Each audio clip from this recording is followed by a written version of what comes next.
Limited number, so what we'll do is we're going to just kind of grab our chairs, do a big circle, we'll just sit around, make it kind of casual, and then we'll get started. All right.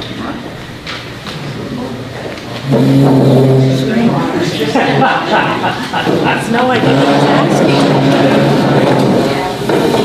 Trust me, sitting so close to me. I do. I got a big guy over here.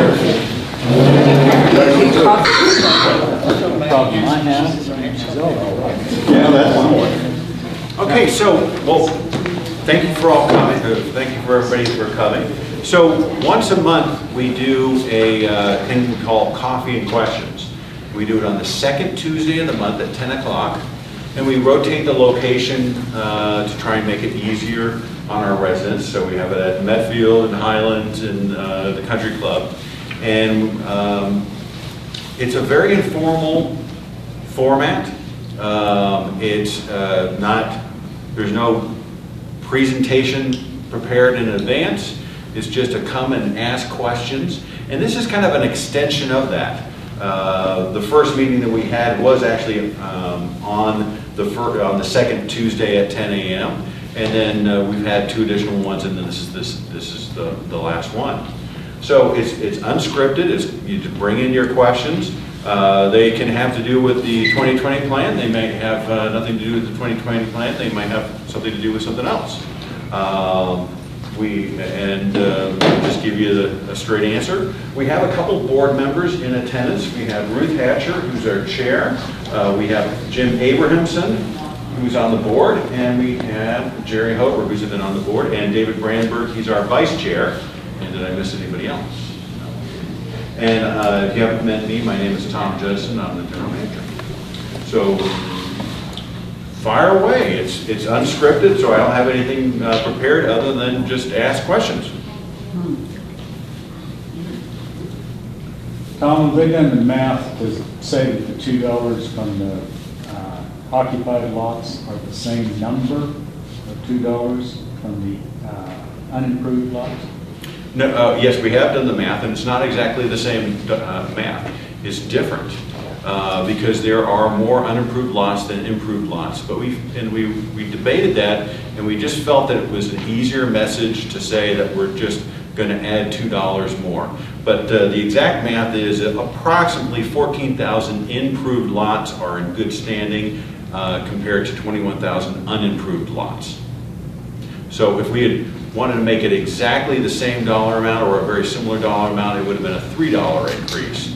But instead we went with a $2 increase because we felt that that was, from a marketing point of view, was more easier to explain. And when you're talking about a $28 million budget, it's close enough that it's not a significant variance. You're welcome. Those numbers are a little bit different. Every time we have a ballot vote, those estimates change a little bit. Just to be 100%.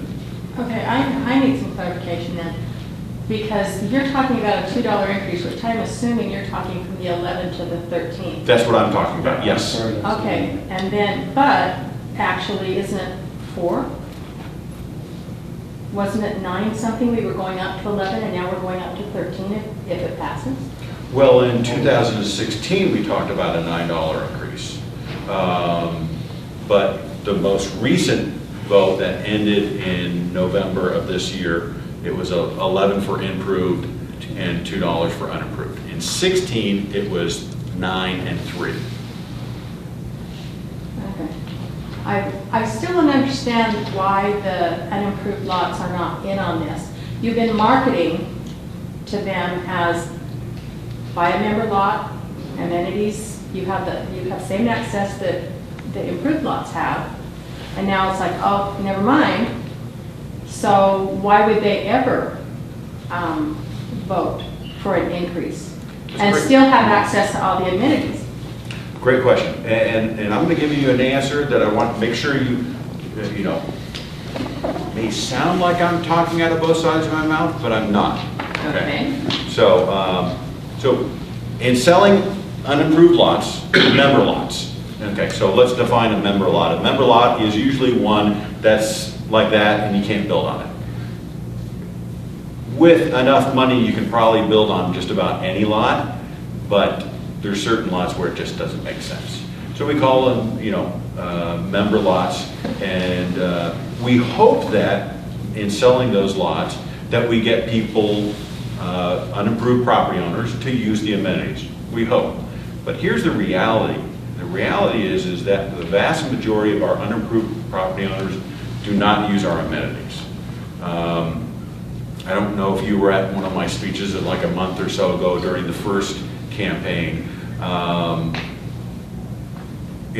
We have approximately 25,000 unimproved lots.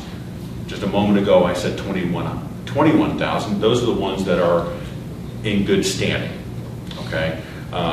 Paying their assessments, they'll receive a ballot for this election and so forth. If we draw a 50-mile circle around Bella Vista, which includes Fayetteville, and we look at the activity of unimproved property owners that live outside of that 50-mile radius, and we look at their activity over a 12-month period, and if they used one amenity one time in 12 months, we counted that as activity. Make sense? They played one round of golf, they went to the gym one time, they had one hamburger at BB Bar and Grill, we counted that as activity. Okay, now some used it more than that, but of those, only 500 unimproved property owners that live 50 miles or more away use the amenities. The reality is the majority of unimproved property owners don't use the amenities. And in speaking with a lot of people, a lot of improved and a lot of unimproved property owners, they didn't see the value in the increase. They understand it, but they didn't see it, and in many cases they voted against it. So I'm not trying to talk out of both sides of my mouth. I'm trying to say I want unimproved property owners to use the amenities, but the reality is the majority of them don't. So why the big rush on this vote, where we just finished? I don't understand the big rollover. I mean, it was voted down. Why do you think it's going to be different? Well, I think that there was a lot of momentum that had been built. I think that would be the main thing. Also, we were concerned that if we delayed it too many months into 2020, we wouldn't want to have it at the exact same time as the city is going out for their sales tax increase. We wouldn't want to pair them. It would probably make it so both of them would fail. And the further we get into the year, the further that we don't collect those funds, and we're in a tight spot right now. Our budget is, the failed budget, which was approved. We wrote two budgets for the year, a passed budget and a failed budget, and the failed budget leaves no room for error. If there's a flood in 2020, we got a problem. If there's a windstorm, if anything unexpected occurs, we don't have a lot of room. Paul, can you check on the temperature? Yes. Thank you, sir. And that's a valid question, because it was a hard decision for the board to make, because my biggest concern, and that concern remains, is that going at Christmas time, the holiday season, is, maybe not a good time to go. Maybe people get too many Christmas cards and lose the ballot. Or voter fatigue. We just had a vote, we went out for another vote, oh my God, I can't believe we're going again. I think those are valid concerns. But the long and the short of it is, in my opinion, is that this is a critical vote for our community. And it's very important. what I would hate to have to do, you know, over the last several years, we've done a lot of improvements to our community. And in my opinion, that has had a positive impact on property values. In my opinion, if we can't get the assessment increase approved and we have to start closing amenities, that's going to have a negative impact on property values. And I would hate to have to do that. So that's why we decided to go early. I mean, and some of that I was speaking for the board, and some of that I was speaking, you know, for my own opinion. In hindsight, do you wish that you'd put this program forward the first time? I said that from the start when I first saw you put the second election right behind that election. That's something that I think could have been voted in the first time around. In retrospect, I would say you're probably correct. We didn't know that then. You know, you learn as you go along. You know, so I'm gonna relay a story. So Daryl's over here, and Daryl Muldoon, he's our director of golf, and he relayed a story. Do you mind if I share that story? Go ahead. So he relayed a story. He has a group of 24 golfers, and they're all unimproved property owners, and they live at Kansas City. Is Kansas? Further north. Further north than Kansas City. Okay. So they all live in the same general area. They come down once a year to play golf, and they're all unimproved property owners. And he spoke with them after the election, and he said, "Hey, did you guys vote?" Yeah, we did. We all voted. That's great, that's fantastic. We all voted no. And he said, well, why? I mean, you guys come down once a year, you see the quality of the golf courses, you guys have a great time. He said, we come down once a year. We don't see the value.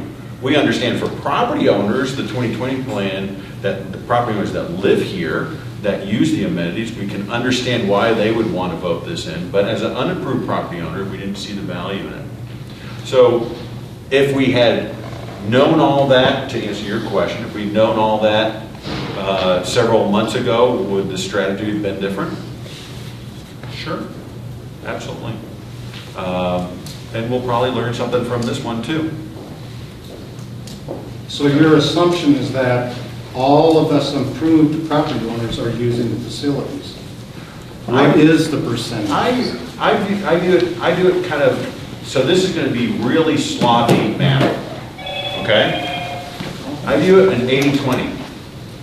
20% of the people play golf, 80% don't. The 20% that play golf would love us to spend more money on golf. The 80% disagree. 20% play tennis. The 20% that play tennis think that we should have more tennis courts. The 80% that don't think that that's a waste of money. 20% fish. They feel that we should put more money into our lakes, stock them with more fish, have more patrols. 80% don't fish. They think that's a waste of money. What the common, and those numbers are all made up, but I'm trying to illustrate the point that there is no activity that we have in our community that is a majority. A majority of our community does not play golf, does not fish, does not play tennis, does not use the gym. All of those are minority interests. The only thing that is a majority interest is that our property owners, the majority of our property owners do something. They either play golf or they fish. Or, if you add all those together, the majority of our property owners do something. Now, let me share the other challenge. All too often, too many of our property owners, and I hear this over and over again, is they don't always know what amenities are. So I'm going to tell you a quick story. This happened years ago. One of our board members was going around the pool at Kingswood and was asking property owners if they ever used the amenities. And half of the people that he spoke with at the pool said they never used POA amenities. so when we say that the POA uses the funds to support the amenities, many people will go, well, I use the parks. I don't play golf. The parks are an amenity. The trails are an amenity. All those things are amenities. But unfortunately, too many of our property owners don't necessarily recognize that. They think that the city takes care of the parks. They don't. The POA does. So, did that answer your question? No. Okay, then ask it again and make it. The question is, you're assuming that everybody uses something. There's lots of us that don't. What I said is. But we're still paying, okay, right now we're paying $288 a year. And now you referred to the golfers. Where's the value? I mean, where's the value in even that when you're not using the facilities? Okay, so I didn't say a majority. I said a majority. I'm not saying every.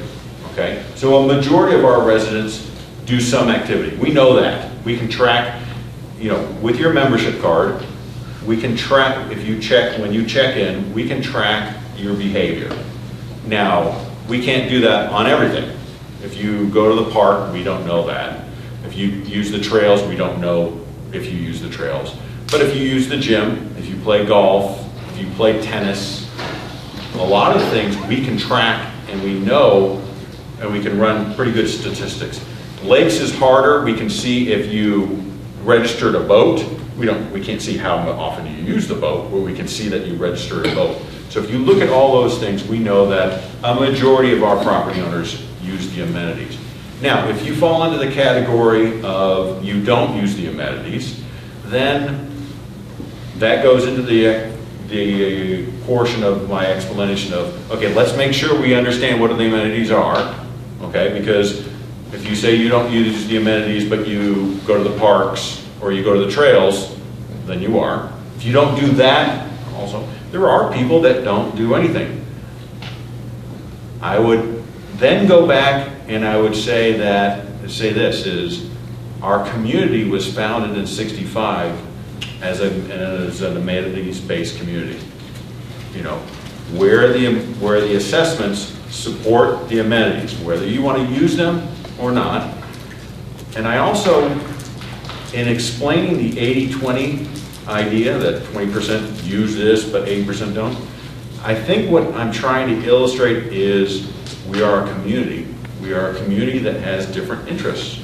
And some people are going to play golf, some people like to play tennis, some people like to work out, and some people like to read books and do nothing. And that's fine, but we are a community, and so maybe you don't play golf, but maybe your neighbor does, or maybe the person that purchases your home from you at some point in the future, maybe they do. And so that would be my argument. And you're welcome to not agree with that. That may not. I'll give you an example. Just a little example. We have kayaks. And we were required to have stickers on our kayaks, which I thought was very petty. So we already were paying the assessment. And considering that hardly anybody uses the lakes, we thought that was a little bit overbearing. So, and I would agree with you 100%. So, I'm going to apologize to everybody. That's 2020. I always give really lengthy answers, and I apologize. Okay, so, the hardest thing that has been for the community to pass is an assessment increase. So here's the trivia. Last increase was 2001. What was the increase before 2001? Anybody know that? It was 12, then went to 16, and then went to 24. What year what year was it before 21? So it was 85. So in 34 years we've had 2 increases. So let's talk about since 2001. So you don't have an assessment increase. Now years ago, golf was included in the assessments. Okay, but but that they had to start charging user fees because they couldn't increase the assessments.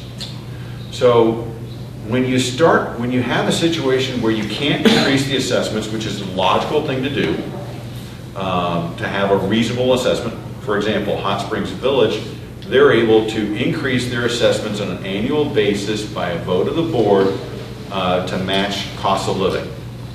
It's reasonable, okay? A small increase every single year would be reasonable. We can't do that. Our community was founded 5 years before Hot Springs Village. The Cooper communities modified the governing documents because they learned their lesson. So since you can't increase the assessments, but you can increase the user fees, what happens to the user fees over time? You continue to not be able to increase the assessments.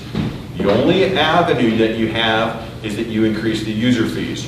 So what ends up happening is you wind up with a situation where we are right now. Right now, if you want an annual gym membership, we're going to charge you $225.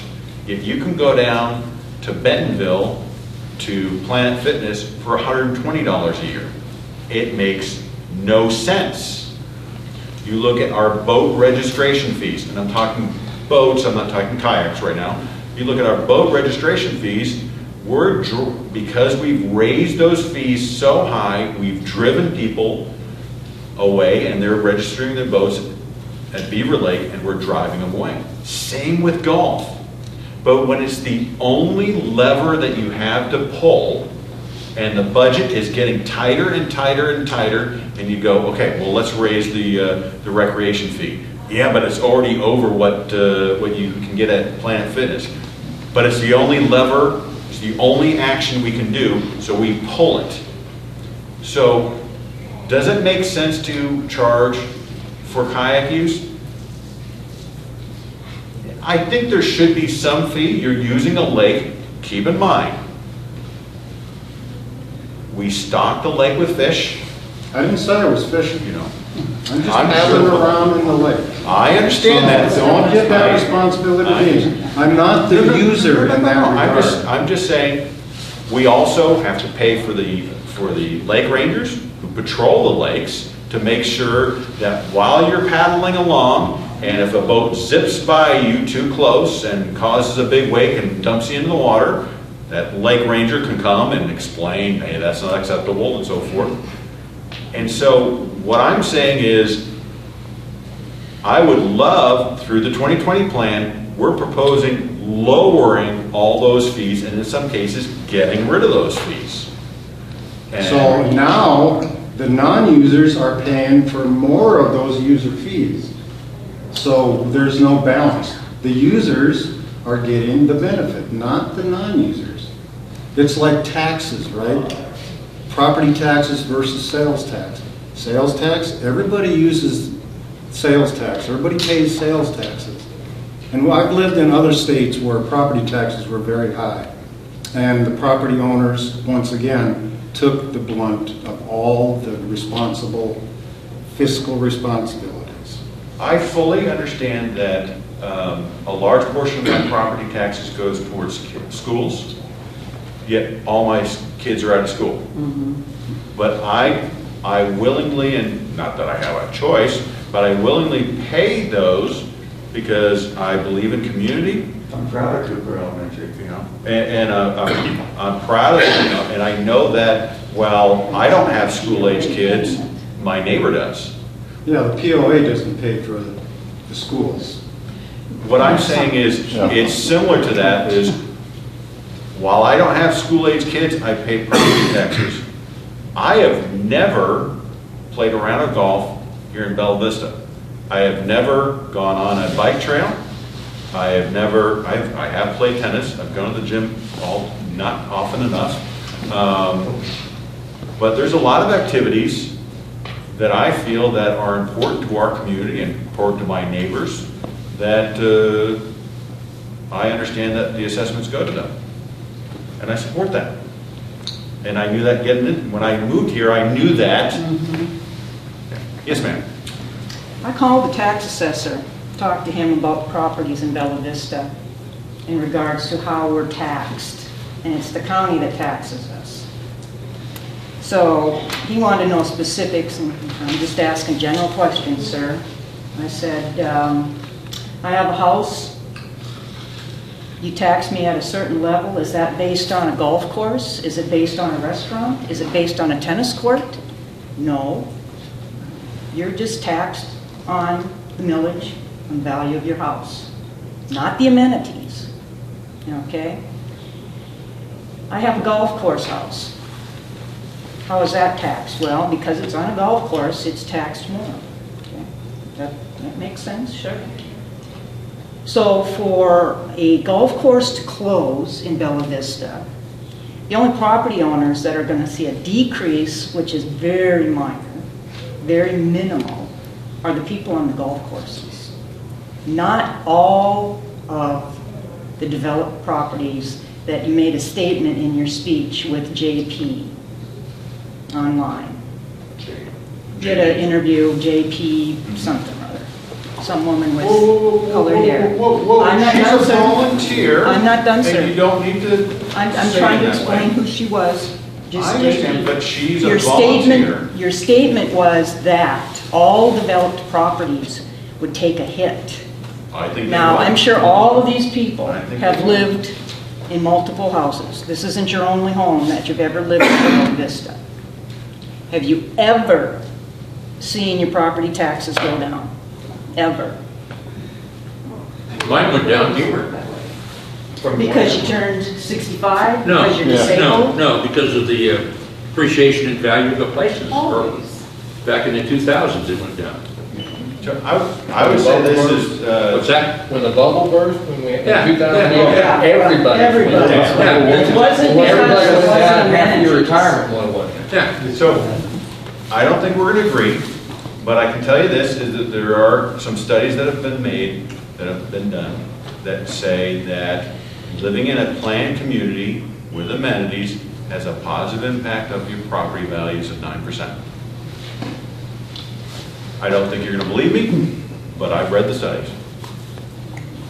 And I think that if you start closing amenities, I think it will have a negative impact on property values. Can I prove that? Probably not, but that's my opinion, and I think that holds true. What amenities would be closed? That's a great question. What, The ones that are in the red constantly, Yeah. year after year. okay, so, hold on, can I answer the None of them are in question? the black. Okay, so, Any reports? okay, so, we are an amenities-based community. And what we do from the very beginning, and this is similar for most communities, is that the assessments are used to subsidize the amenities, okay? We use the assessments to subsidize every single amenity. There's only one amenity that we don't subsidize. Anybody know that one? RV park. Blowing Springs. What was it? Very good. Blowing Springs, the RV park, is the only one that makes money. All the other ones. So if you fish, golf, play tennis, work out, we subsidize every single amenity. So Are you gonna start Which with one? the ones that are, like you said, in the red or whatever? well, so which ones? So then the question is, so which ones, if we have to close amenities, which ones do we start with? Okay, and that's not an easy question. Okay, so a lot of people immediately go, well, let's close golf courses. Okay, all right. Well, so let's talk about that. All right, if we close some of the golf courses, they have homes on them. Now I'm gonna argue against what the lady just said. I think that if we close Scottsdale, let's pick Scottsdale, that has quite a number of homes on it. If we close that golf course, I pretty much can guarantee you that it's going to have a negative impact on those property values. And I can pretty much guarantee you that a bunch of those property owners are going to gather together, hire a lawyer, and sue the POA. What is going to be the result of that lawsuit? I have no idea. So it's, you know, I just caution you to make sure that you put the analysis into these issues, because they're not easy. Who do we, you know, earlier this year, we held a meeting, the board and the golf committee held a meeting. I'm sorry, I'm kind of ignoring this side of the next question's coming from over here, because I feel like I'm talking right here.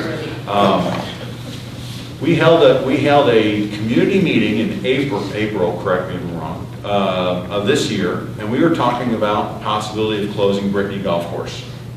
We sent letters to all those property owners that live on Brittany, live or have property on Brittany, and we sent them out. And then we notified the golfers. And there was a lot of people before the meeting that have said, yeah, we should close some golf courses. And we held that meeting, and 400 people showed up. It was standing room only, and it was resoundingly in favor of keeping that golf course open. I don't think I heard one person stand up and say, we should close golf courses, we could start with Brittany. So the board listened to the community, and that's important, okay? Because if we're going to subsidize every single amenity except for Blowing Springs, then the question is how much do you subsidize? What's reasonable and what's unreasonable? Okay, do you get to a point where it costs too much to maintain that amenity, or not enough people are using the amenity? And that it's a hard question. So we held a meeting, and the community came out in strength. 400 is a pretty good number for a community meeting, and they said, keep the golf course open. So when I look on Facebook and I see people say, well, we should close the golf course, I'm like, where were you in April? Because I didn't hear your voice. I sure didn't hear it at that meeting. And so I'm not saying that we are not going to close some amenities, but I also think if I or the board comes out and said, well, we're specifically, so I'm answering your question, if we're specifically going to close this amenity, I feel that comes off as a threat, and that's not the way I act. And also, let's look at the 80-20 rule. 20% will go, oh my God, don't close that amenity, and 80% will go, I live on the other side of the community, I could care less. Not in my backyard. Not in my backyard. You're not going to do anything that will negatively impact me, but if it impacts the other side of the community, go for it. So I can tell you now that I was working on the plan today on what things we're going to have to close.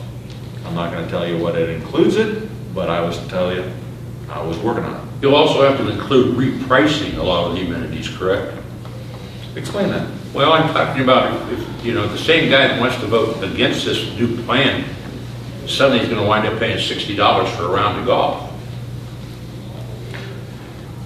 I mean, you've got to get into that $2 million subsidy somewhere. Well, and here's the challenge, is that we had I don't know if you're aware of this, we had a golf study done last year. And the golf study said, you're at the top of the market in pricing. Okay, so I referenced earlier, well, why are the user fees going up? Okay, they've gone up because it's the only lever that we can pull. But now we're at the top because we've had a study that says we're too high, or we can't go any higher. If we didn't do this, if we had a study done on how much we should charge for recreation, we know that they come back and say we're over market. So if we start closing amenities, or if this doesn't go through, does that mean we increase? So here's more complexity. Okay. Every time, you can answer this question, I bet. Every time, what has happened every single time we have raised rates on golfers? We've lost them. We've lost them. And what has been the net impact on revenue? It's gone down. It's held steady. But so we've increased prices, but we haven't increased revenue. We've stayed flat on revenue. We've shed golfers. Okay? So if we were to raise the rates further on members, they're going to not play. So we're in a tough spot where it's really easy to go, well, just raise rates. No, a study shows that we're at the top of the market, and experience shows that every time we raise rates on golfers, they stop playing golf and our revenue does not go up. It's a tough situation. Yes, So I ma'am. have a comment and then 2 questions. One at a time, because First, the memory's not there anymore. I've lived in condo developments and townhome developments that had wonderful amenities. I was a workaholic, I never used them. But there were tennis courts, there was a spa, there was a pool, there was a gym room. I could never have said, gee, I don't use those, I don't want to pay my HOA dues, or I don't want to pay as much as everybody else. It just doesn't work that way. We moved into our property and we were able to get information on who owned the lots, empty lots on each side of us. We purchased them so that we would know that those trees that we moved here for would never disappear. One of them was someone in Kansas who used to come here but has aged and doesn't come here anymore.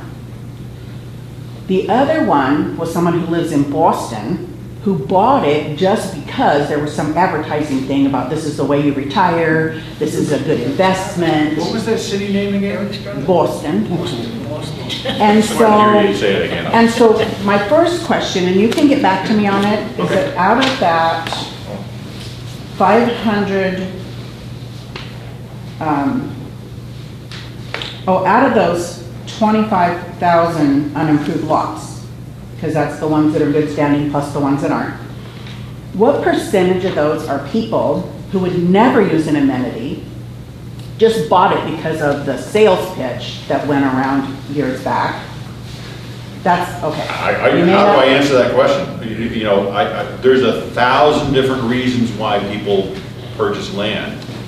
So Also- all those people, they already know they lost their money because it was sold to them like it was this great deal. Like the guy next to us that we bought his lot, who's in Boston, his lot is not buildable. But he bought it thinking it was. Yeah, when was So it? now he doesn't want to pay the HOA dues, the POA dues, he doesn't want to pay the taxes, Which he didn't, yeah. Which he didn't. We had to cure that in order to buy the lot, which we were happy to do. But I'm saying, I'm trying to wrap my mind around this thing where people who bought a lot for some sort of future investment get to vote on what we who live here have to deal with. Really. Okay, so that's one of my questions. Okay, so can I answer that one more time? Yeah. Because by the time I answer the second one, there's no way I'm The other going one, to okay, okay. Okay, so I'm going to get to your point, but I'm going to take a little bit of a long route. And anybody that's heard me talk already knows that that's the way. Okay, so we, as property owners that live here, I think almost everybody that I'm going to assume should thank every unimproved property owners, because each year the POA collects approximately $4 million in assessments, and 2 of the $4 million comes from unimproved property owners. The people that don't use the amenities contribute half of the assessments. How is that? Because there's 14,000 improved property owners that are in good standing times 24, 21,000 unimproved property owners times 16, it's the same math. So while they don't use the amenities nearly as much as residents, those who live here, they contribute half of it. Okay?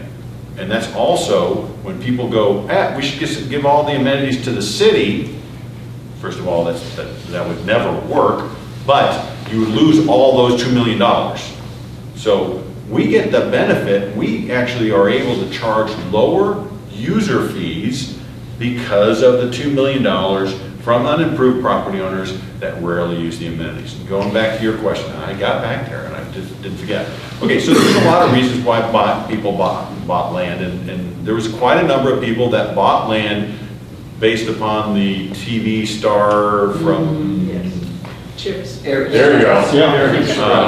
And some of those were great decisions, and some of those were not so great decisions, and we deal with those because, you know, we're the ones, it's team members that are calling those unimproved property owners that aren't paying and saying, why aren't you paying, and so forth. It's that, but it's also, we deal with a lot of second and third generation issues. This was mom and dad, so this is grandma and grandpa's retirement dream. I live in Oregon. I don't even know where Bella Vista is. And I don't, you know, those are challenges. And we've gone after those people as much as possible. When I got here in 16, we had approximately 7,500 unimproved total properties, most of which are unimproved, that were non-performing, not paying their assessments, and we're now down to the low 4,000s out of 39,000. The good news is, huh? How was that achieved? Oh, we've done a lot of things. At that time, the POA owned 700 lots. We're now down at 28, so we've sold a bunch of them.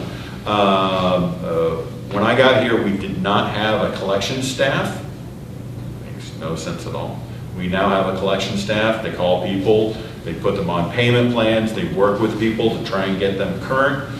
We foreclosed on a lot of lots, and then we foreclose on them, and then we end up selling them, or someone else purchased them on the courthouse steps. So we do everything possible. So the good news is we reduced the number by over 3,000.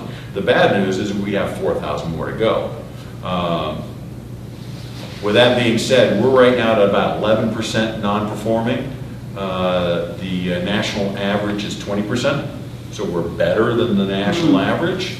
Hot Springs Village has 12,000 lots that are non-performing. They either aren't paying or the POA owns them, and we're at about 4,000, 4,300, something like that.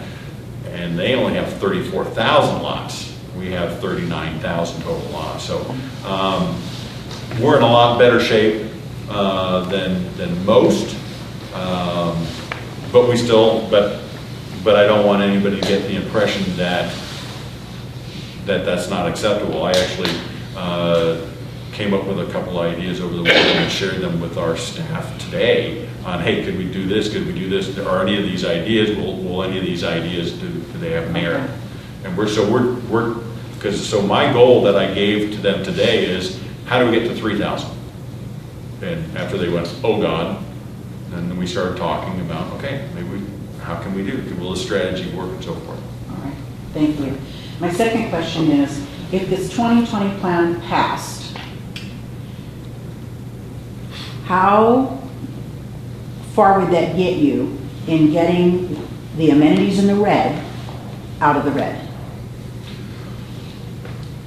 It's actually going to do the reverse. Okay, so think of it this way. Okay, so you referenced earlier that what we're doing effectively is we're exchanging. So we $6 of the 13 will go to offset user fees, the lowering of fees. You referenced that earlier. Okay. Okay. So, don't quote me on this. Of the $1 million, about 600,000 of it, 500,000. Let's call it 500, just to make it easy. Approximately 500,000 of that is the lowering of golf fees. So we're going to raise assessments, and I'm just going to talk about the golf portion of it. We're going to raise assessments by $500,000, and we're going to lower golf fees by $500,000. Make sense? Okay. There's going to be a net wash, correct? So what's going to happen to the P&L portion, if you just look at the golf subcategory, what's going to happen to your golf department? Well, more golfers will come, so you'll have more fees collected. It's possible, okay, so the increase in usage is, let's assume flat usage. Well, if the reverse was raising them, I know that. drove golfers away, then you would But think let's- lowering them would bring golfers back. Let's assume, just for a moment, that there is no increase in usage. What's gonna happen? You're gonna lower revenue, so you're gonna actually subsidize golf more. Does that make sense? Yeah. Because you're moving money from one pocket to the other. Yeah, you really It's didn't change just- anything. You didn't change anything, okay? But you're moving from one, instead of pocket, let's talk about departments. You're gonna move money from one department to another. Okay. Okay, now, let me go back to what I said when you caught on that, because I think you were at one of my speeches. I can't remember. I only gave 55, so I could have, we, in the 2020 plan, in the past budget, we assumed that there would be no change in usage. Here's why, okay, so let me explain that. With the 2020 plan, the activity card would cost $30. Okay. The photo ID card right now costs $38. We would charge $30. With the activity card, you get unlimited free use of the gym, the beach, the pools, the gun range, the lakes, free range balls, free green fees at Brittany, and 10% off your food purchases at the 2 restaurants. We sell approximately 10,000 photo ID cards per year. Okay. If the 2020 plan was approved, would we sell more activity cards? Probably. Great answer. How much? How many more? That's why we budgeted flat. Because is it going to go up by 10%? Is it going to go up by 20%? And that's a blind guess. I feel pretty certain it's not going to go down, and I'm pretty certain it's going to go up, but I have no idea. So if we fix the golf fees, because the golf rates are too high, should we have more golfers? Maybe. Most likely. Most likely.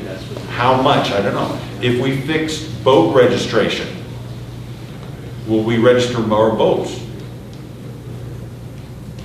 Will it all happen in one? It'll. I think, in my opinion, boat registration, it'll take several years because it took us years to drive them away. So I think it'll take us years to bring them back. There was a question over here, and I don't want to forget this side of the room. Yes, I agree the POA needs a rate increase. You can't operate from 19 years ago. But also at the same token, is the vote really fair when you take that $2 from unimproved lots and tack it on to people with the improved lots? We're paying then the $13 what you were after in the first place. And not only that, the unimproved lot people would not have a reason not to vote for the increase because it's not costing them anything, where the improved lots are paying the whole bill. So, what was the preferred one? The preferred strategy was 11 and 2. Yes. That didn't work. Yes. That was voted down. That didn't work. So we got That's true. so we got the majority, but we didn't get 51%. So why wouldn't it pass this time when the improved have to, most of them probably still approved about, but yet, why would there be any no votes with the unimproved lot owners? Well, It looks like a sure thing where the people who live nothing's a here sure are thing. going to. Nothing's a sure thing. Oh, it is with that, because it's not gonna cost the unimproved anything. You gotta bother voting in that. I think that, well, and that's really where my concern is. I think we have a sound strategy. This gentleman who left, I think, he made the comment we should have gone with this plan in the first place. In retrospect, sure, In retrospect, the quarterback shouldn't have thrown the pass either and gotten the interception. You know, it's a hard thing. But I think the strategy is sound. What my concern is whether we'll hit quorum. That's whether because I referenced earlier voter fatigue and Christmas. That's more my concern. I think we have a sound strategy, but will we get the quorum? And then, you know, not trying to die in front of everybody. If we got the affirmative vote, but we didn't get quorum, so here's the rule. Quorum is 50% of voters in good standing. On top of that, you must get 51% of those that voted must vote in the affirmative. Okay? If you don't hit quorum and you go out with the same question, and the question in this case is 13-0. If you go out with the same question, then the quorum drops to 25%. Easy to hit 25, really easy. So does that mean if we can't get quorum on this second vote, does that mean a third vote? And does that mean I would be beating my head against the wall? And what, go down to 12.5% then? So that's the thing, I don't understand about this quorum. 50% now all of a sudden the board has decided that 25% now is... Okay, I'm not understanding that part, so I don't want to monopolize this. No. Okay, so quorum right now is 50%. Same as the first vote. No. 50%, no, it's actually, if you hit 50.00, you're good. Okay? So on the first question, 11 and 2, quorum was 50%. We hit 50%, we had just shy of 53%, something like that. Of those that voted, 50.1 voted yes. Yeah. No, that's the preliminary numbers. You didn't put it out there. No. Look on our website. Look under. Which websites? There's so many websites out there. There's only one POA website. Oh. But I missed that one. Yeah. Look under the elections committee section, under committees, and you can actually see the confirmed report. But we had to have 51%, not 50 plus 1, which is what it is for most communities. We had to have 51%. So when I said earlier that a majority voted in favor of the first time, and that's truthful, but we didn't hit the rules, and the rules say 51%. Yeah. So so let's say 55% on this second vote supported it, but only 45% voted. We wouldn't hit the quorum of 50%. So it wouldn't be a valid vote. If you go out with the same question, it would be 13-0. That's the question. If you go out within 90 days with the same question, then the quorum drops to 25% on the second vote, which would effectively be the third vote for us. Does that make sense? Yeah. It might not sit well, but I just want to make sure you understand. Did that make sense? It sounds like it's stacked to some degree. It is. It was stacked against you for the first time. I'm sorry, what? It was stacked against a yes the first time because 50.1 voted yes, and a lot of those no's were from these lots that don't have someone living here and being part of the community. But they own in the community. They own, so they have a right. They have a right. To buy They have a lots. right to vote. Yes, they do. Yeah. I get that. How many of those no votes came from, like yourself?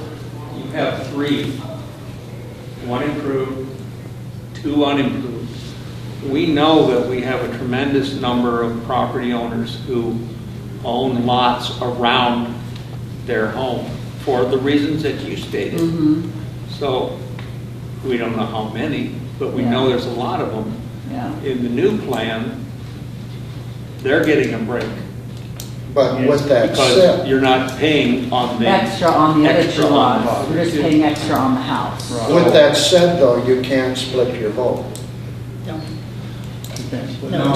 It's weighted. I'm assuming that the property owner would say, I only have to pay $13 more, not 13 plus 2 and 2. But 11 I also plus have two. lots in addition to my home.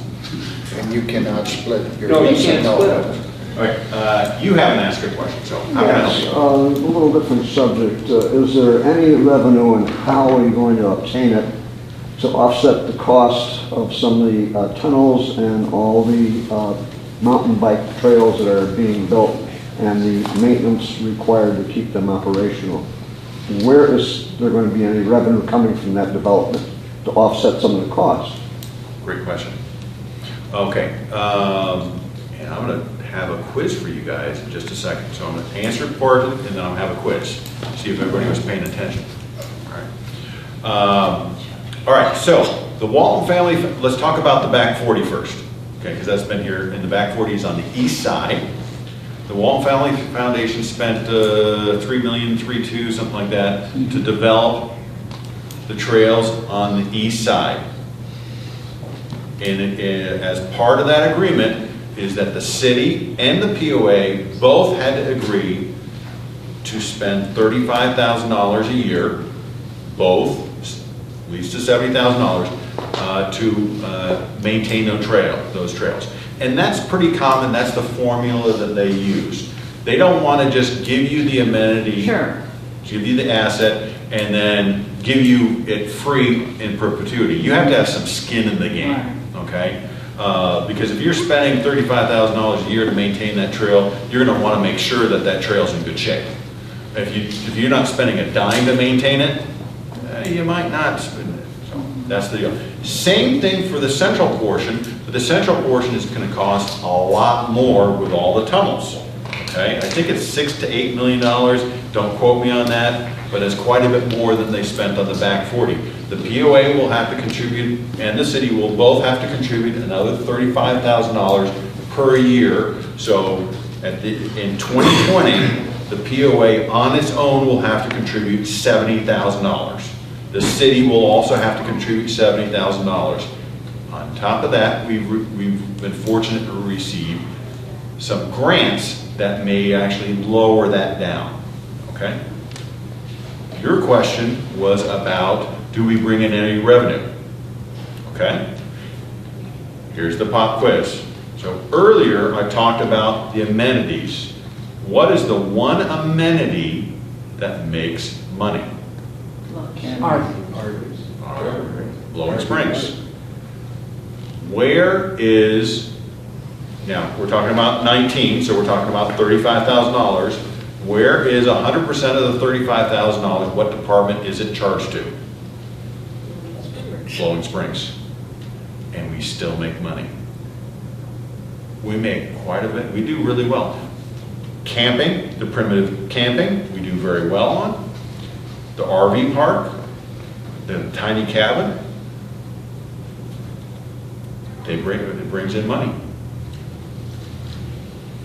And that department makes money. It doesn't make a huge amount of money, but it makes money. So what's always interesting to me, are there any golfers here? I'm thinking, okay, no golfers. So, Are there any who don't play golf? yeah. Well, no. So it's usually a golfer will come to me and say, I can't believe that we're spending $35,000 to maintain the trails. And I'm like, but we're subsidizing golf $2 million a year. We're subsidizing trails, $35,000 a year. That usually they, oh, I didn't know that, I didn't realize Yeah, that. but that person is cherry picking. Yeah, they are. Yeah, definitely. Yeah. They don't like the trails, and that's fair. That's fair, but they're cherry picking that. One of my biggest fears is that I live in an area that I have a sharp valley next beyond my house. I've got 1,000 years of dead trees and leaves back there. And now I've got a trail that runs right on my property line in halfway up the valley. I'm worried about somebody who flips out a cigarette. Nobody has even been in that valley for the last 150 years. Now, we're gonna be at a trail there. Am I gonna have people in nice weather time coming around all the time in that trail in a tinder box? Yeah. We're in California? It hasn't happened yet. Not yet, but There's lots of entries out there. What's interesting is,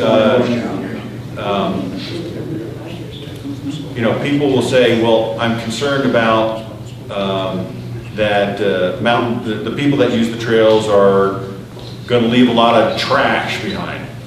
Well, actually, when they're building those trails, they pull everything out that they find. So like up Oldham Road, like above where that storage area is, when they were building that portion of the trail, they pulled out 75 tires. So when people say the mountain bikers contribute trash, no, it's actually they've actually improved the situation. by the way, I am a biker, but I'm a road biker. I'm not a mountain biker. I've mountain biked once, and that was good. The ground is very hard when you hit it. I didn't, but the one thing that I realized is the faster you go, the smoother the ride, but also the bigger the penalty. So I road bike, and I like that a lot. I enjoy that. And so here's something that I want to point out is, so we have Ruth, we have Jim, we have 4 board members here, okay? Not one of them has ever mountain biked. Okay. I don't think any of them play tennis, although you used to play a lot of tennis. And I'm pointing this out, that quite a number of them play golf and everything. Jerry, I don't know what, you go to the gym, don't you? I use the gym and do a lot of fishing. Fishing, yes. And you play golf and play golf and play golf. I walk the trails. I'm pointing this out because as representatives for this community, they're active, but they also need to represent interests that they maybe don't participate in, but they must be just as passionate about those interests. They're very passionate about the trails and tennis and the rec center and so forth, but they may never use those amenities. But they have to make sure that, when I referenced earlier that the 80-20 rule and, just don't mess with my area, I'm a golfer, so don't mess with that, but you can do whatever you want to the tennis courts. They have to have the perspective of the community, not of the individual. And I think they do a very good job of that. But we also represent 21,000 people who don't live here. And I think sometimes that gets lost, that we represent them as well. Yeah, she has. No, you had a question earlier. Quite some time. Yes. Budget, the process in doing the budget and the bonuses that are based off of that budget. Is the bonus based on the bottom line, or is it based on hitting the expense targets on that budget? Bottom line. So by not putting anything in for any increases, you're basically giving them the benefit of any increase that they haven't budgeted for because they don't. I was talking in the past, you're talking in the future. Okay, so when I got here in 16, they had some sort of bonus plan, and there was no backup for it. Who has the So in 15 and before, I can tell you that I've looked at what was paid out in 15, and I asked for backup documentation, and there was none. And I spoke with the board, and they had nothing. Okay. Well, I said, well, that doesn't make any sense. That doesn't work for me. I believe in bonuses. I believe a good bonus plan motivates correctly.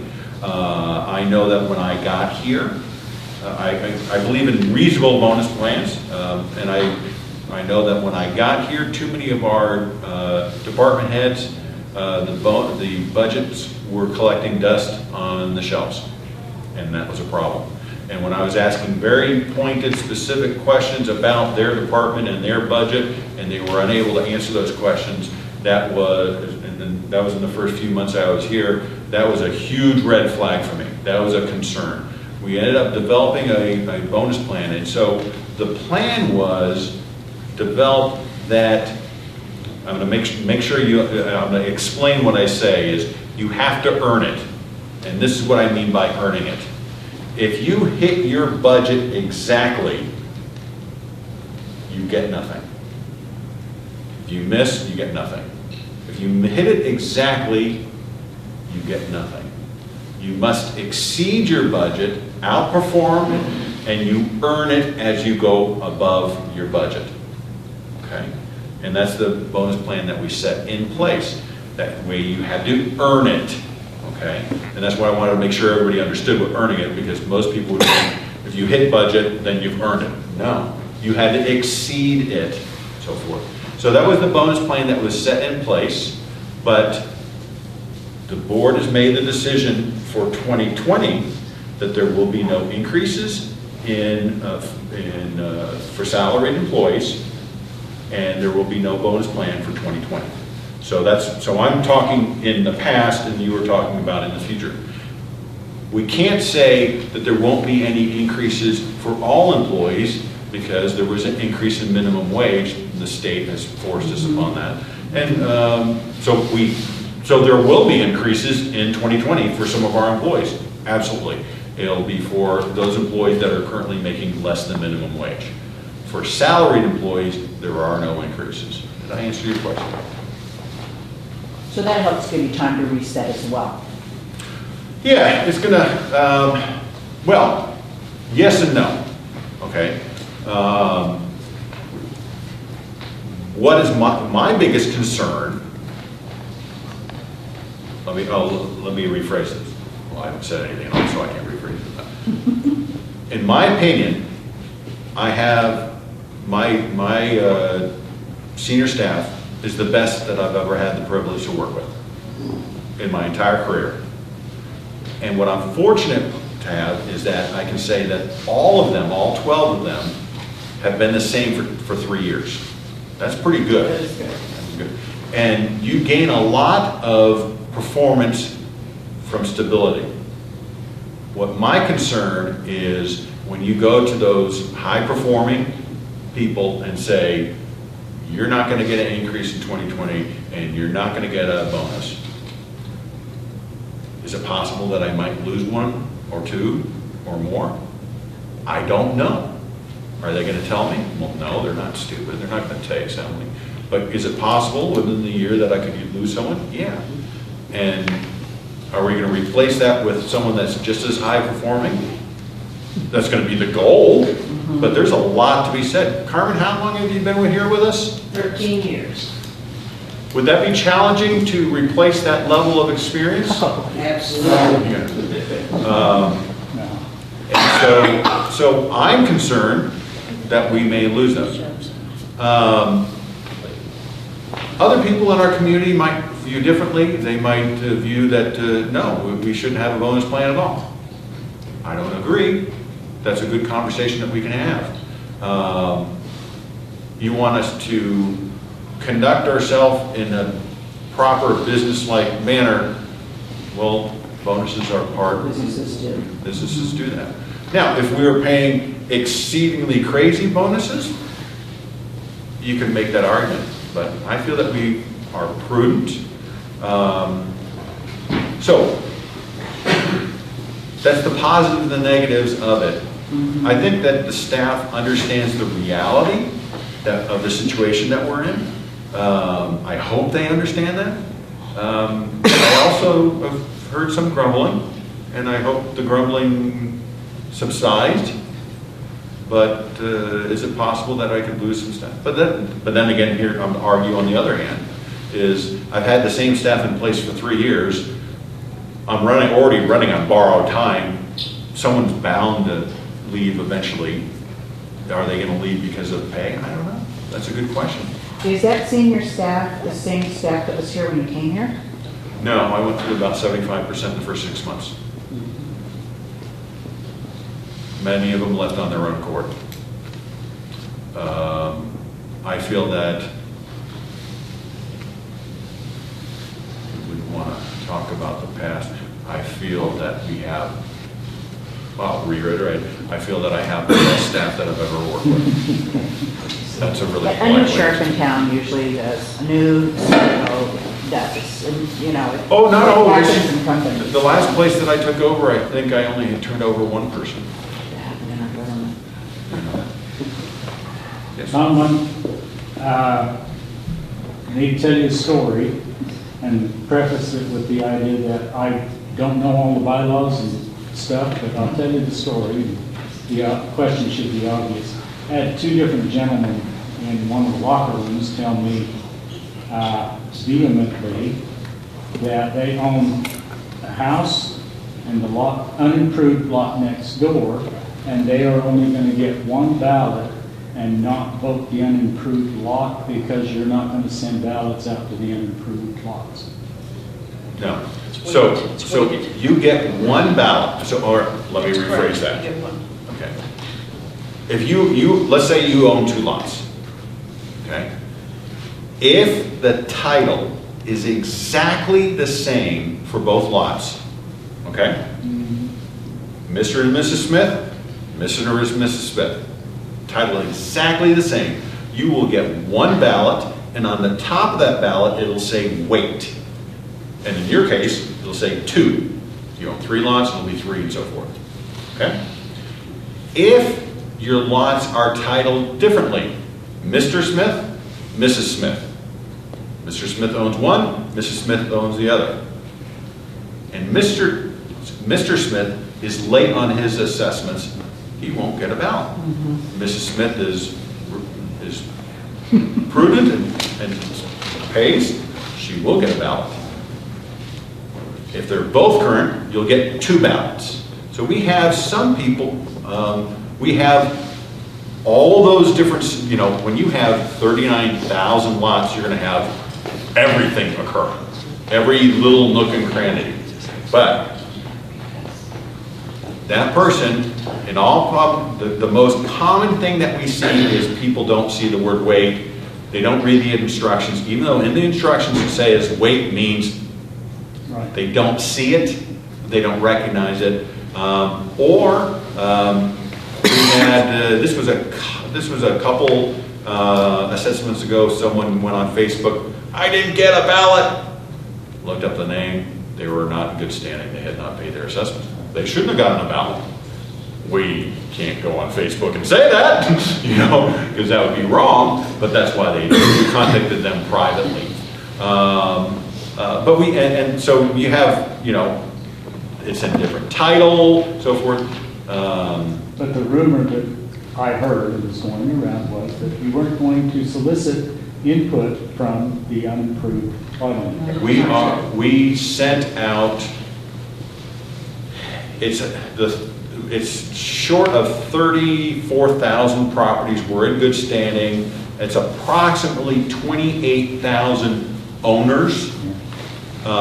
The 28,000 equals, when you add the weight, gets you to 35,000. We sent out 28,000 ballots by mail. We're required to. Guys, but you know, Civics 101 says no, you can't be an owner and not vote. Yeah, we know this. We're not positive. We know if this is successful, we will get sued.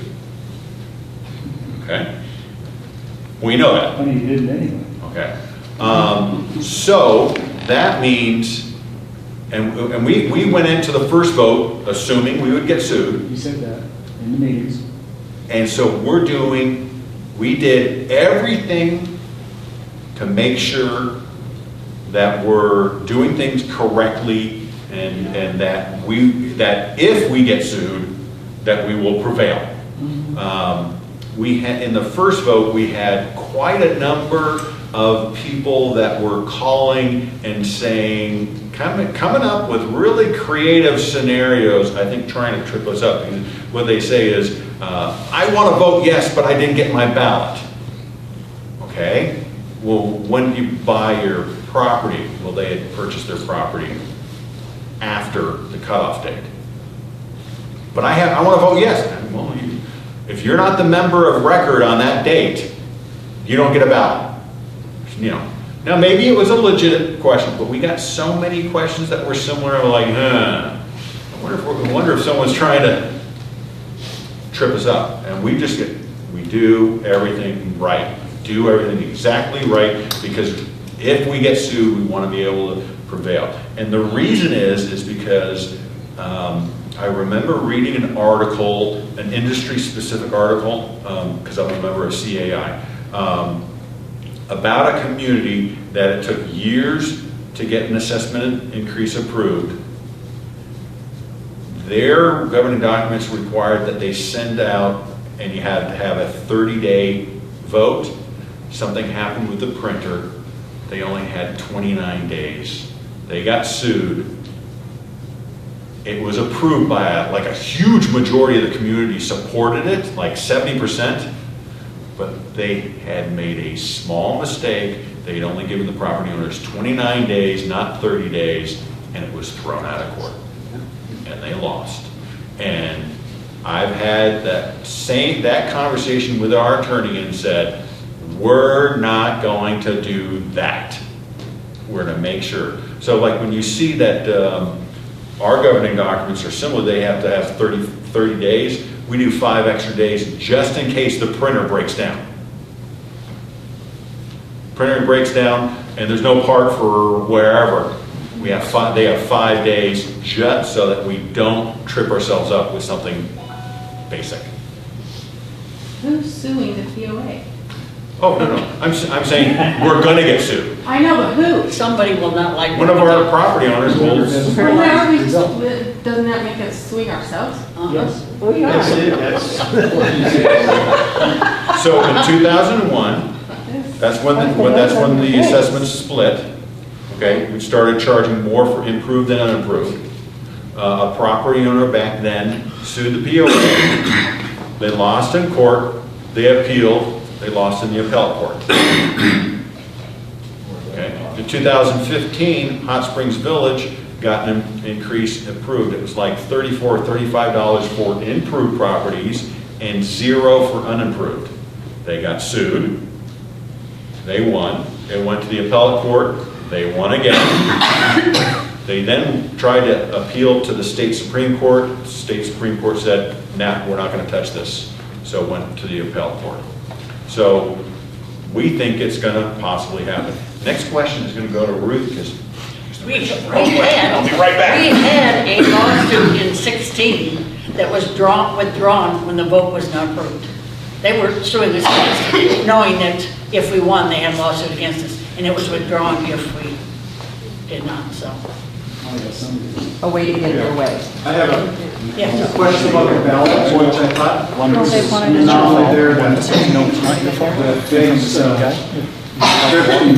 The ballot has 3 choices, yes, no, abstain. And if someone sends in the ballot which doesn't check one of those options, the board automatically gets it counted as a yes vote? Because you've given us the proxy to do so. When you send in a ballot, it's a proxy. This is the direction you are giving the company or the people to do. And if you don't put anything down, you're giving us that vote. If you put down abstain, it counts towards a quorum. It does not count towards yes or no. But other than that, you are giving us the proxy to do so. So that's why it counts yes. Yeah, the budget's been online. Budget's been online for 2 months. POA. Yeah, the budget's been online for at least a month, if not 2 months. As far as it is. So, yeah, You go on Bella Vista, someone website? No, it's POA, Bella Vista POA.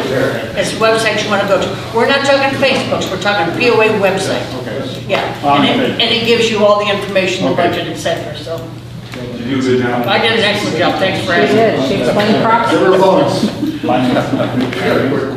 Sorry about that, I should have had that large soda before it came in. What is the split between what the city is responsible for and what, and the POA is responsible for? So there is a document on our website and on the city's website and on the ACC's website.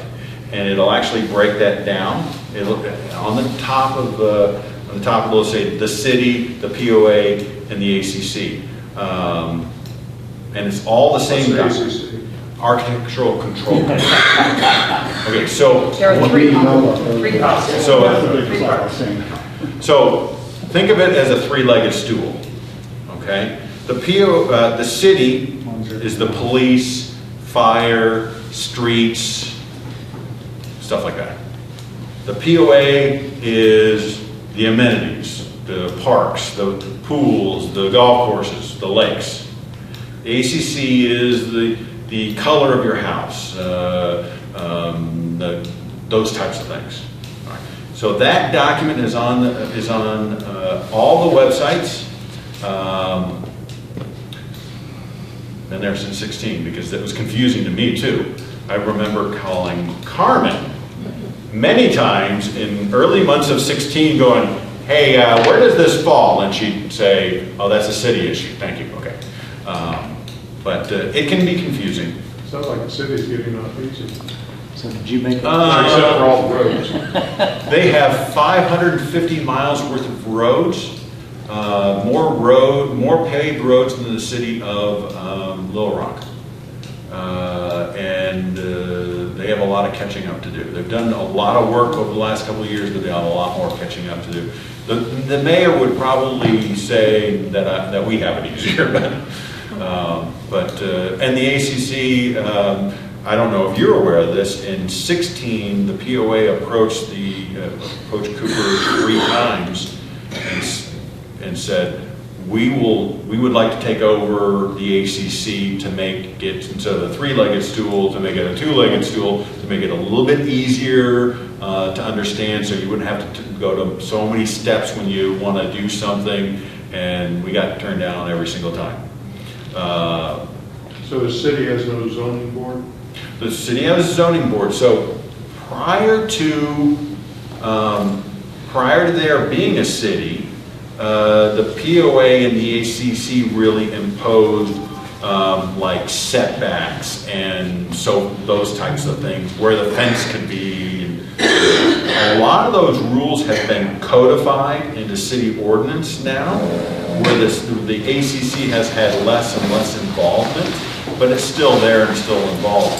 We were just trying to take it over to try and simplify things because it's, you referenced earlier, well, what's the difference between the city and the POA? We get a lot of questions, what's the difference between the POA and the ACC? So we felt that if we were able to take that over, it might eliminate some of that confusion, but we got turned down 3 times. I have a question. Sure. As far as the streets are concerned, there's been trees down across the entrance to our property on an unimproved lot. It was that way for probably 8 to 9 months, and I went to the city and tried to get the access cleared so I could get to the unimproved property. And they said they had minimal maintenance on that street because there aren't any houses. How can we get the street and the trees cleared so you can have access to your property? Okay, so the tree has gone down on a road. Across the road.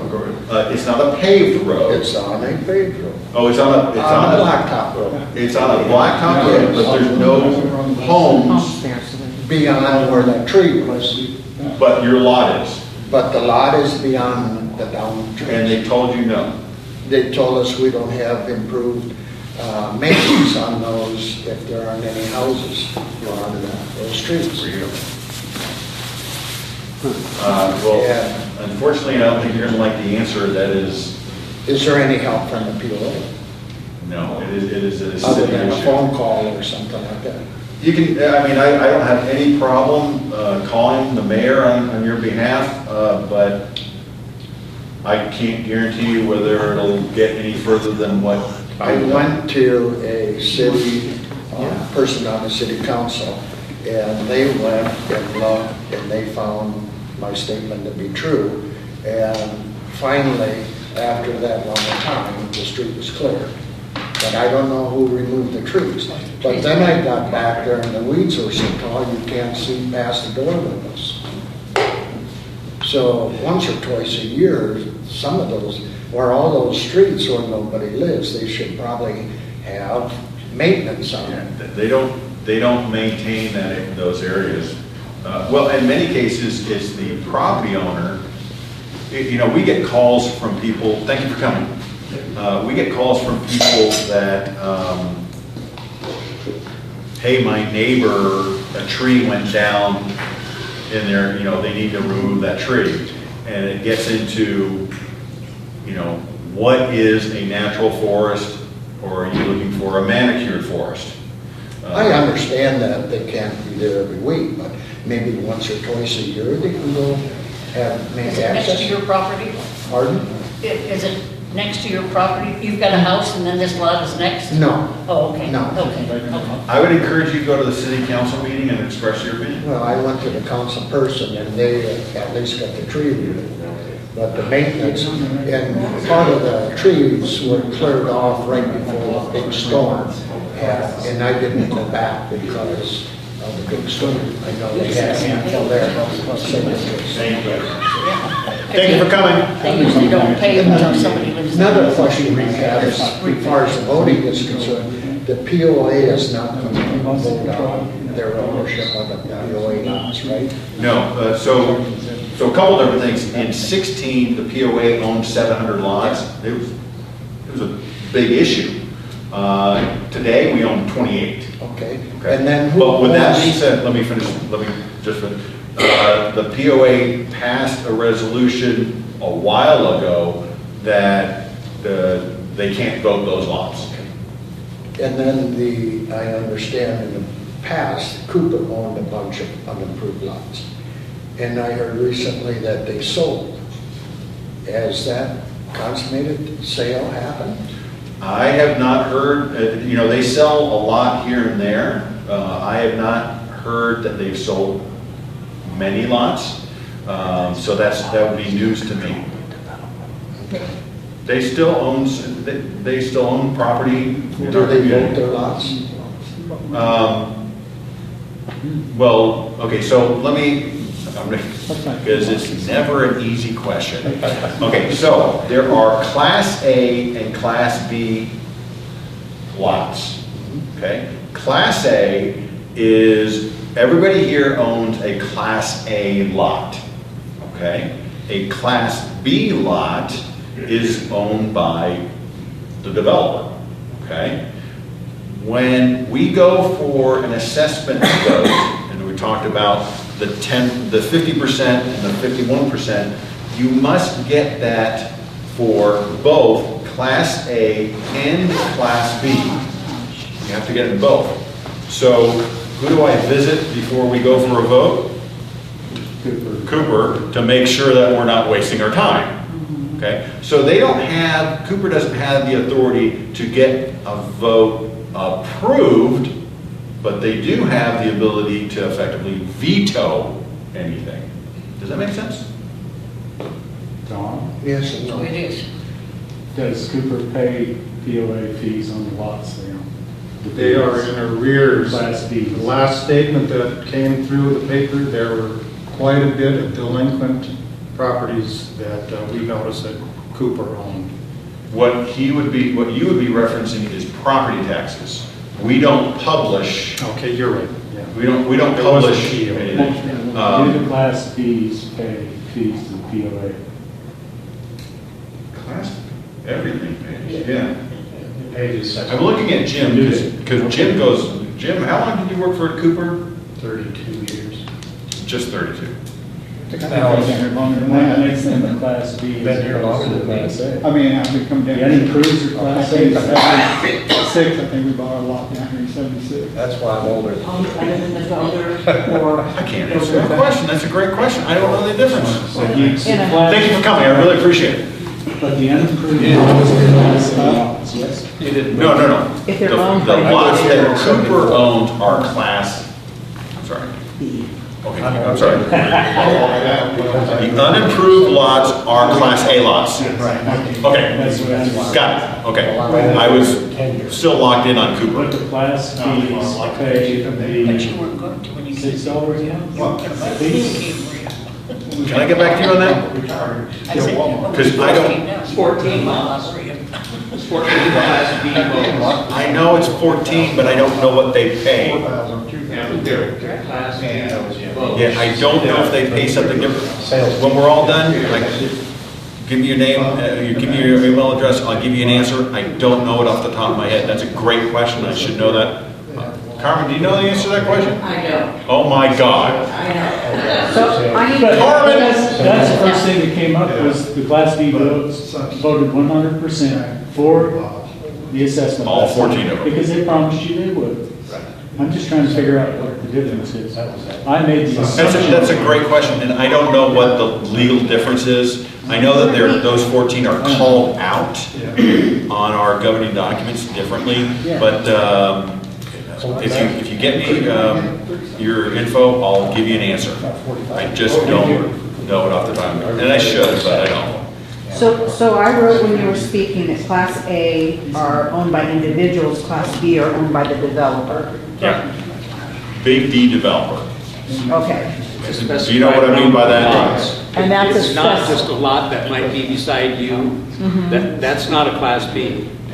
Class B is something else. And what I mean by We big, don't know what that's something else is. yeah, I'm gonna have to get back to you, because I can't answer that. Big D developer meaning Cooper. We have a lot of developers that own multiple lots. Right. We call them little D Yeah. developers, Yeah, this is Cooper. just to make it a little bit understandable. Cooper's Class B, and the question we were trying to get to was how many votes does Cooper have? Well, I know that they have 14 Class B votes. I know that for a certainty. And they've always voted. Now, what I'm trying to find out is how much they contribute to the budget. Yeah, I imagine. Well, that's the second question. Yeah, they've always. The second question is, do they pay the same as everybody else? If you get me your info, I'll give you an answer. I don't know the answer to that question. The answer you sent him, you'll send to me. Yes, Okay. you can rip off a piece of paper, maybe. The property tax printout that came out, delinquent property taxes, the way that was phrased, the title to the property, I got the impression that Cooper something blah, blah, blah, blah, blah, there was like 80 of them. I got the impression that that was the timeshares that were delinquent in their taxes. I don't know, but I do know this, is that there are several entities that own lots, that they must have purchased the lots from Cooper, and the name says Cooper, and it's not owned by Cooper anymore. Yeah. My mother-in-law was in. Oh, so it's all her lots. This is the Iowa Cooper. Oh, okay. They're all Not the Iowa. Not the Arkansas. Hey, We've heard hey, about this, Iowa. I've heard about them. be careful. How about, So, we're down to board members and just a couple of homeowners, Yeah. right? Okay. So, we're new here, and I'm reading on the neighborhood thing. I cannot believe how much venom is on that thing. One. I'm curious, my question about how many people changed how many people did you go through to get to a staff that worked hard and worked well with you and you could get something done? And this could just be yes or no, but do you know if some of those folks are the ones that have such a bad attitude towards you? There is a nasty staff? thing towards him. He's responsible for everything, you know. Yeah. Even the fire that started before he got here. I don't understand their logic or where all this came from. People are people. alls I ask people to do is I respect everybody's opinion, and I respect their decision to vote one way or the other. The only thing that I ask is they make their decision based upon facts. That's all I ask. You know, I don't think I'm going to agree with the one gentleman that was here earlier, and that's okay. You know, having a healthy conversation and a healthy debate. So what's interesting to me is if you go back a year ago and you look at a lot of the Facebook posts, okay, and a lot of the concerns that were brought up on those Facebook posts at the times had to do with they didn't like the community center that we had proposed in 18. This plan does not include a community center. They're upset because in the past, the POA had voted their lots. We're not going to vote our lots. They're concerned about the expansion of trails into the west side. They were concerned about trails in general, but specifically in the west side. This addresses that. They were concerned about non-residents using the lakes and the pools. It's addressed. So, in my opinion, this is a great plan because it addresses so many of the concerns that were brought forward. We've addressed them, and then more concerns have been brought forward. I think that what I'm trying to say is a lot of the property owners will say that the board does not listen. And I would say, yeah, they do. They heard you loud and clear. We may not agree on everything. And that's okay, but having a healthy debate, I mean, many of the board members, that they wanted to go to the community and see what the community had to say about the possibility of closing Brittany. After that meeting, they came out and they said, okay, we need to listen to our property owners. They maybe walked in with one opinion and walked out with another opinion. I think the only thing that I ask is that let's disagree in a respectful manner. Yeah. That's all let's debate the point, because my opinions have changed over time, but if you stand in front of me and scream at me and call me dirty names, the likelihood of me changing my opinion is pretty low. Yeah. But if you talk to me rationally, you might actually change my mind. And that's good. With the demographics changing, do you see anything that is on our horizon, as in putting in ball fields or something like that for the younger teenagers and younger kids playing any kind of ball? So a couple different things. Let me take the question out a little bit. It's really remaining relevant.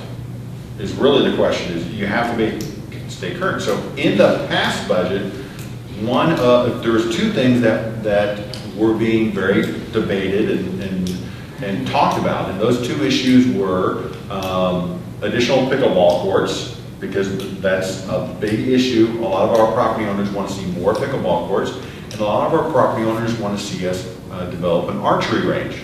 And we really debated the idea of whether that should make it in the budget or not. Because the assessment increase was not approved, those two are not in the budget. Okay? Could they potentially get added back in? Yeah, it's possible, but we have to see what happens with the next vote. I've had conversations with a small group of coaches, soccer coaches, about soccer fields. I'm willing to talk, but recognize that with the budget that we have right now, it's all talk, because I can't contribute any funds to developing soccer fields or baseball fields or what have you, because we don't have enough money. We don't have enough money to maintain what we have, let alone build. I mean, I would hate to go in and close amenities and then immediately open up something else. That would make no sense at all. Is the demographics going to change so bad that we can't even provide and afford to have 6 golf courses? That's a great question. And that's a hard question to answer, but that's a great question. Therefore, what I see in that perhaps going to happen with the demographics changing, we're going to have to institute some programs for the younger people.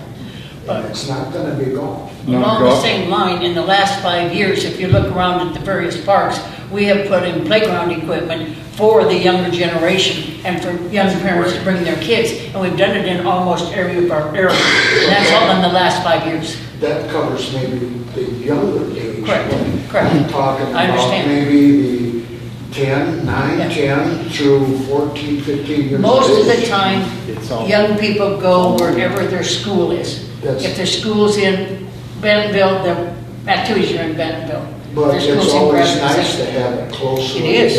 Oh, yeah. It is. So here are a couple of Money. things that we've done in the last 3 to 5 years. We put in additional playground equipment. Here at Metfield Park, we put in the skills park, that bike skills park. That came from, that was funded through the Walton Family Foundation. We put in the disc golf course up at Branchwood. We've doubled, if not tripled, the number of summer camps that we have. We have a ton of golf camps now. We have all sorts of different kind of kids camps. So we've done work to the pool at Metfield. That has a brand new deck at Metfield. And so we've done quite a bit of work that I would say is directed at families and younger people. The basketball courts. I think the young people in this community is healthy. Beach. Oh my God, the beach. Yeah. The beach. The most obvious thing of all is the beach. So I think we've done a lot of things for our younger people, but then you get into, if you're a young family, you want more, but you're older, you want this, and that gets into the 80-20 again. Sure. Is I want what I want. He's talking about baseball courts, where we're from Wichita, Kansas.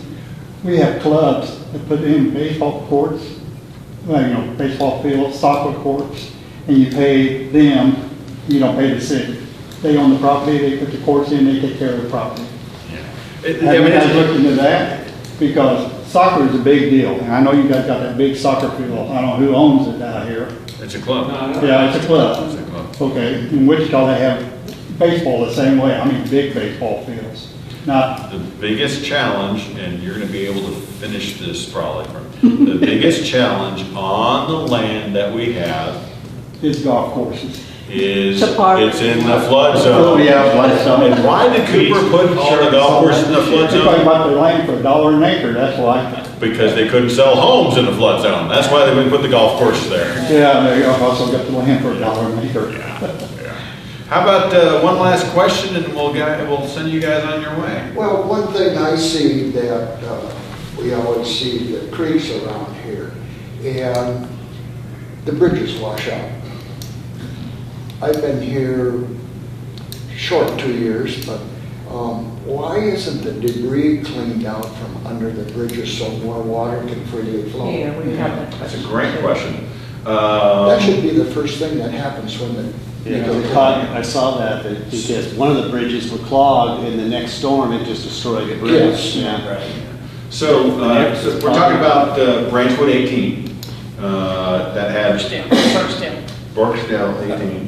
Barksdale 18. So the gentleman was on the bridge with the loader, picking the stuff, removing the debris, when we discovered that one of the piers was gone, was detached.